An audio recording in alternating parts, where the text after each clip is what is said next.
this committee sits in a room filled with the portraits of all laureates, and that room is filled with both courage and integrity. So we base only our decision on the work and the will of Alfred Nobel. You know, I don't know why I get my hopes up when any of these globalist virtue signaling shills are involved in the process. It's kind of like a non-Holly weirdo winning an Oscar, right? God forbid a God-fearing man or woman receiving a Grammy, not the pretend ones who use God as a means to profit. I'm talking about like the actual real deal. It's basically the same here, right? Literally, anybody with half a brain was calling for President DJT, Donald Django Trump, because he is indeed a free man, to win the Nobel Peace Prize. Everybody was calling for it, again, with half a brain. Some are simply affected by their TDS, so there is a way to reclaim your brain cells. Just simply heal from that. But do you know who actually thought that the president was worthy of winning the Nobel Peace Prize this year? Take a look at this. Take a look at this. I've been keeping this in my arsenal for quite a while at this point. Dear Mr. President Trump, we are standing here today.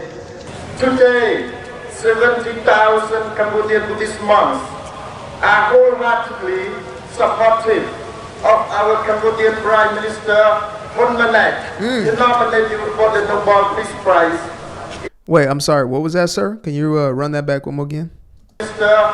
Hun Manet, to nominate you for the Nobel Peace Prize. To nominate you? So you telling me that there are 70,000 Cambodian monks who called for the president to be nominated as the Nobel Peace Prize winner in this year of our Lord 2025, and still the globalist shill decided to give it to anybody other than him. Now look, the young woman, or I guess she's a grown woman technically, but I think that's flattering, right?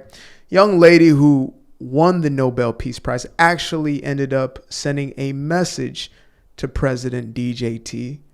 And I believe that she deserves it. It just, she probably just deserved it another year. That would have been fine with me. I'll be honest. I am very much biased when it comes to this one. I just so happen to believe that a man who's been striving for peace between nations, plural, is somebody who deserves that, especially on the back of the newly signed negotiation to end the war in Gaza.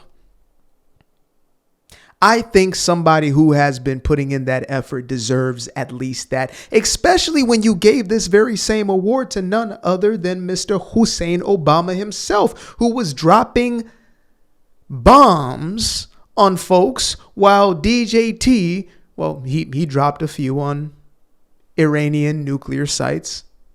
No thanks to the Ayatollah and his crazy self, but this is a man who's been striving for peace. And so I'm going to go ahead and just pull this one up for a second.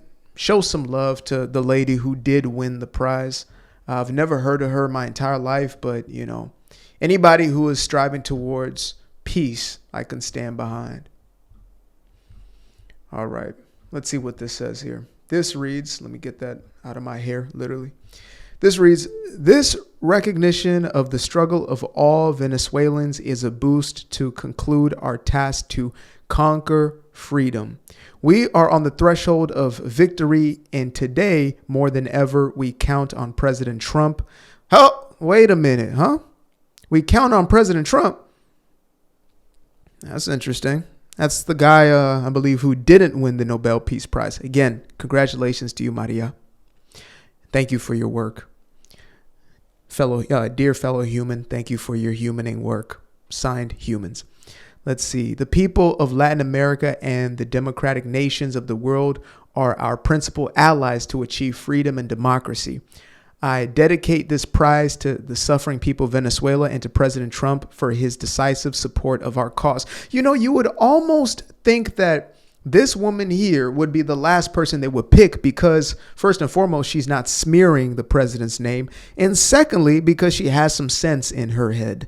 She doesn't seem to be a communist, socialist, Marxist individual. In fact, I actually saw a criticism of her because she was not willing to play the old Free Palestine game.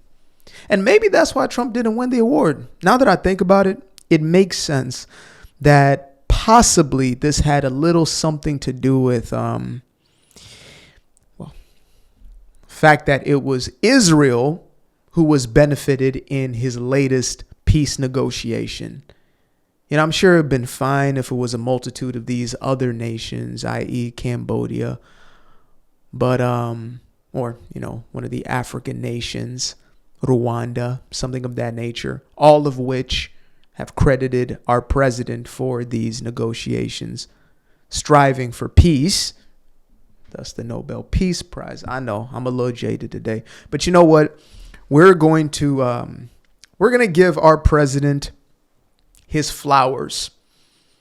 If the globalists won't do it with their little silly medals, and I'm calling it that not because I'm being petty right now, but because what significance does an award have when it can be given to Obama and not Trump, even though one of these guys has been dedicated to creating peace and the other was dropping bombs. I will say that one more time. He was dropping bombs, guys. That's what Obama was doing. Let's not get that twisted one bit. He was. But yeah, let's go ahead and give our president his flowers. The man has been striving continuously.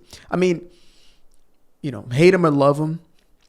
And there are many who hate him, but still have to respect him at the end of the day. I actually saw a recent interview with none other than, what's that girl's name from CNN? Always makes a fool of herself. What's her name? Caitlin. What's her name? Caitlin something. You guys know what I'm talking about. Anyway, she was saying in a recent podcast interview how the president does not sleep. She said, if you are on Air Force One and you are expected to, you know, essentially be a part of the enclave going to whatever part of the world, you're not going to sleep. The president is going to be calling you up at all sorts of times, all sorts of hours to have these press conferences, to bounce ideas back and forth, whatever it may be. So yeah, that's a man who's working for the people. It's far greater than a president who you didn't even know was there. You know what I mean? The last guy around, I didn't even know the guy was alive. I'll be honest. It was like a Biden or a weekend at Biden's. You know what I mean? The only time I knew he was alive was guaranteed was, you know, seeing the old corpse laying on a beach somewhere.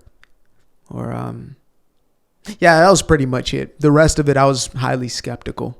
Oh, yes. And also the, of course, the debate, the great debate. How could we forget that one?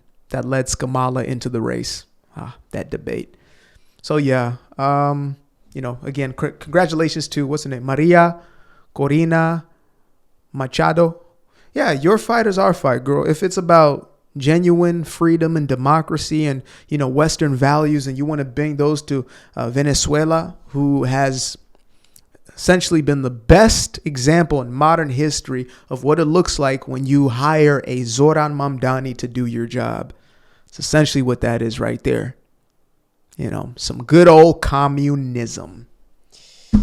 Ain't nothing like it. Anyway, I appreciate y'all for tuning in. Till the next time, peace. Appreciate you guys for tuning in. Now, if you'd like to stay around, make sure to click that little subscribe button down there. Or you can show some love by going to the description below and clicking on the button titled Buy Me a Coffee. Leave a little something there, or click on the Cash App. Leave a little something here. Till the next time, peace. I've been up for hours, I've been up for days, yeah. Staring at the ceiling, I've been counting strays, yeah. I've been in my feelings, I've been out of mind. I've been getting visions of the other kind. Yeah, I've been up for weeks. I'm in the count of blessings over count of sheep. I can never be the the type to limit when it comes to me. I used to be the pleaser for the people, I ain't even